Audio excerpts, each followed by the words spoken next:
Good morning to all of you students. My name is Amit Verma. I am from Satyam Group of Institute Nikodar and uh, मैं mechanical department से हूँ और आज हमारा main subject का name है workshop technology 1। इस workshop technology में सबसे पहले हम वेल्डिंग चैप्टर के बारे में बात करेंगे। असल में वेल्डिंग होती क्या है वो हम बात करेंगे। सबसे पहले ये हमारे कंटेंट है। कंटेंट में हम सबसे पहले इंट्रोडक्शन की बात करेंगे और उसके बाद करेंगे principle of weldings and last में हम करेंगे classification of welding process. Introduction में हम बात करते हैं वेल्डिंग के बारे में। बेसिकली सबसे पहले हम वेल्डिंग को प्रोसेस के बारे में जानेंगे कि वेल्डिंग होती क्या है, असल में हम वेल्डिंग क्यों करते हैं। तो welding is a fabrication process that join material, usually metals, by using high heat to melt the parts together and allowing them to cool, causing fusion. Welding एक फैब्रिकेशन प्रोसेस है जिसमें हम करते क्या है, दो मेटल को आपस में जोड़ते हैं बिना किसी बोल्ट के, बिना किसी नट बोल्ट के जोड़ते हैं और बिना किसी रिवेट के जोड़ते हैं। इसमें करते क्या है, दो मेटल्स को जॉइन किया जाता है with the help of heat. हम क्या करते हैं, जैसे कि हम घर पर घर के आसपास हमें दुकान मिलेगी, कोई शॉप मिलेगी, वहाँ हम जाते हैं, जाकर देखते हैं कि वहाँ जो वेल्डिंग प्रोसेस किया जाता है वो आर्क वेल्डिंग किया जाता है, जिसमें रॉड लेकर किसी भी मेटल को, दो मेटल्स को जोड़ा जा सकता है आपस में। ये फ्यूज़न प्रोसेस है। फ्यूज़न का मतलब है दो चीज़ों को आपस में जोड़ना। Welding is distinct from lower temperature metal joining technique such as brazing and soldering which do not melt the base metal. जब हम वेल्डिंग की बात करते हैं ना, तो उसमें ये एक लोअर टेम्परेचर टेक्निक है जिसमें दो मेटल्स को जॉइन किया जाता है। हम देखते हैं, हम कास्टिंग की बात करते हैं। कास्टिंग में क्या होता क्या है, जब हम इंडस्ट्री में जाते हैं वहाँ देखते हैं कि कास्टिंग में मेटल्स को मेल्ट किया जाता है फिर जोड़ा जाता है, मगर इसमें ऐसा नहीं है। वेल्डिंग आसानी से दो मेटल को जोड़ती है बिना किसी मेटल को मेल्ट किए बिना। जैसे कि सोल्डरिंग है, सोल्डरिंग हमें देखते हैं, हम इलेक्ट्रॉनिक जितने भी कंपोनेंट्स हैं, जैसे मोबाइल है, रेडियो है, जैसे ये इलेक्ट्रॉनिक जितने भी कंपोनेंट है, स्पीकर्स हैं, इसमें जब भी ज्वाइन किया जाता है ना, वैसे वायर को जब जोड़ा जाता है वो सोल्डरिंग के ज़रिए जोड़ा जाता है, जिसमें कि लेड का यूज़ किया जाता है। ये आपके सामने आर्क वेल्डिंग की ही तस्वीर दिखाई जा रही है, पिक्चर दिखाई जा रही है, जिसमें कि एक पर्सन ने रॉड को उठाया है और किसी मेटल को जोड़ रहा है।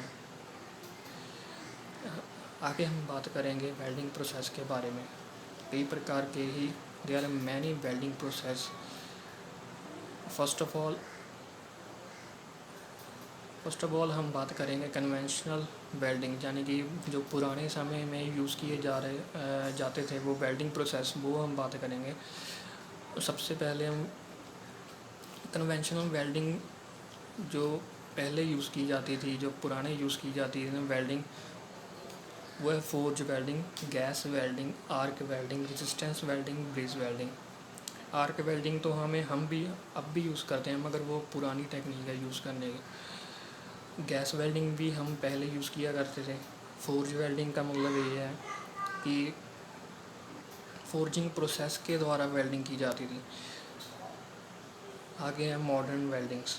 मॉडर्न वेल्डिंग्स में होता कि ये कौन कौन सी होती हैं, induction welding, cold welding, ultrasonic welding, plasma welding, laser welding, explosive welding. इसमें हम सबसे मेन जो मॉडर्न वेल्डिंग है आज के समय में वो यूज़ की जाती है लेज़र वेल्डिंग। किसी भी ट्रेन के पार्ट्स हों या फिर बहुत ही ज़्यादा जो हार्ड मटेरियल है वो उसको जोड़ना, वो उसके लेज़र वेल्डिंग के ज़रिए ही जोड़ा जा सकता है। एक्सप्लोसिव वेल्डिंग का यूज़ उस पर किया जाता है। जो बहुत ज़्यादा हैवी मटेरियल्स हैं जैसे कि शिप्स हैं, शिप्स जो बनती हैं वो एक्सप्लोसिव वेल्डिंग के ज़रिए ही बनाई जाती हैं। तो भारी भरकम जो चीज़ है वो एक्सप्लोसिव वेल्डिंग के ज़रिए ही जोड़ा जा सकता है दो चीज़ों को। आगे एडवांटेजेस की बात करेंगे कि एडवांटेजेस होती क्या है वेल्डिंग की, इसके फ़ायदे क्या हैं वेल्डिंग के। लिखा है उन्होंने कि दे आर लाइटर, ये बहुत ही कोई भी व्यक्ति आसानी से कर सकता है इसको। ऐसा नहीं है बहुत भारी भरकम चीज़ है उसको उठाकर फिर वेल्डिंग करना है। एक आर्क वेल्डिंग की बात करते हैं, उसमें छोटी सी रॉड लेकर ठीक है फिर वेल्डिंग की जाती है, आसानी से हो जाती है। Cost of welding joint is lower, cost बहुत कम होती है वेल्डिंग की। They are tight and leak proof, जो भी जॉइंट लगता है वो पूरा टाइट होता है। और लीक प्रूफ का मतलब होता है कि उसमें कोई भी हवा या पानी क्रॉस नहीं किया जा सकता। Their production time is less, so production process है वो भी लेस होता है, जल्दी से जॉइंट्स लग जाते हैं, ज़्यादा टाइम नहीं लगता। There is no problem of stress concentration, किसी प्रकार की कोई भी तनाव नहीं किसी मेटल के ऊपर रहता। जब वेल्डिंग होती है मेटल हीट होता है और आसानी से ठंडा हो जाता है बाद में, और वेल्डिंग भी आसानी से हो जाती है। It has good appearance, their strength is high, जो भी जॉइंट किया जाता है वेल्डिंग की जाती है वो बहुत ही ज़्यादा, ऐसा नहीं है उसको तोड़ दिया जाए, वो टूटता नहीं जॉइंट बहुत ही। It is easy to do in many parts which is difficult to riveting, जहाँ से हम रिविटिंग नहीं जोड़ सकते, नट बोल्ट को नहीं लगा सकते, वहाँ वेल्डिंग का यूज़ आसानी से किया जा सकता है। आगे जो एक मेजर इसकी एडवांटेजेस है वो ये है कि ये पानी के अंदर भी वेल्डिंग की जा सकती है with the help of Roberts. और जहाँ पर बहुत ही ज़्यादा रेडिएशंस हैं जैसे कि आउट ऑफ स्पेस हैं, जैसे कि मून है, वहाँ पर जाकर भी कोई वेल्डिंग की करनी हो तो वो रॉबर्ट के ज़रिए से आसानी से वेल्डिंग हो जा सकती है। Can be portable for indoor and outdoor use, welding process बहुत ही आसान है, कहीं भी ले जाकर आसानी से किया जा सकता है। ऐसा नहीं है जब पाँच बार वर्कर्स की लोड पड़ेगी हमें कि 5 बंदे चाहिए और पाँच बंदे को लेकर ही वेल्डिंग होगी, ऐसा नहीं है, एक पर्सन ही काफ़ी है वेल्डिंग करने के लिए।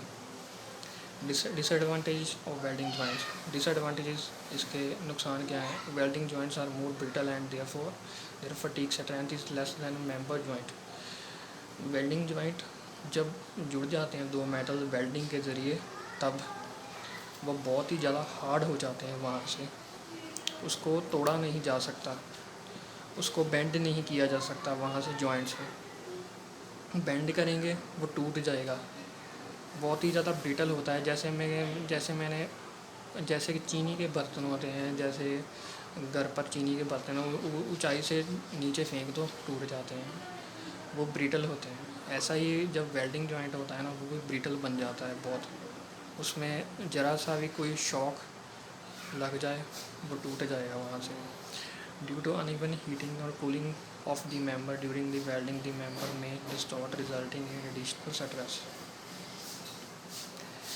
बहुत ज़्यादा हीट हो गया मेटल, बहुत ज़्यादा, जैसे कि फॉर एग्ज़ाम्पल इसकी बात करते हैं, वेल्डिंग करने लगे, हीट को बढ़ा दिया, करंट को बढ़ा दिया और मेटल मेल्ट हो जाएगा, ठीक है। वहाँ से मेल्ट किया हुआ मेटल मेल्ट हुआ उसकी शेप चेंज हो जाएगी।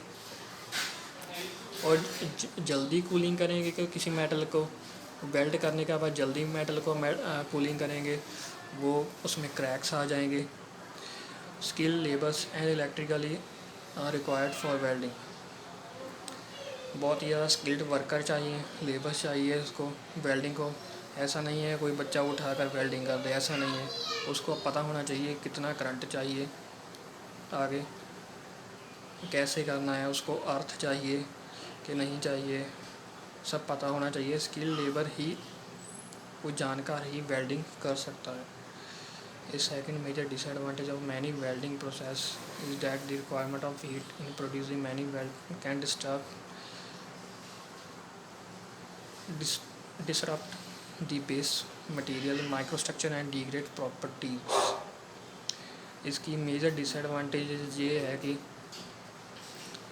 बहुत ही ज़्यादा जब हीट के कारण किसी दो मेटल्स को वेल्ड करने के बाद जोड़ा जाता है और उसका मेटल का जो ग्रेन स्ट्रक्चर होता है ना अंदर प्रॉपर्टीज़ होती है ना वो बहुत ज़्यादा बदल जाती है। जैसे कि बहुत ही ज़्यादा सॉफ्ट मटेरियल को जब वेल्ड किया जाता है बहुत ज़्यादा हार्ड हो जाता है बाद में।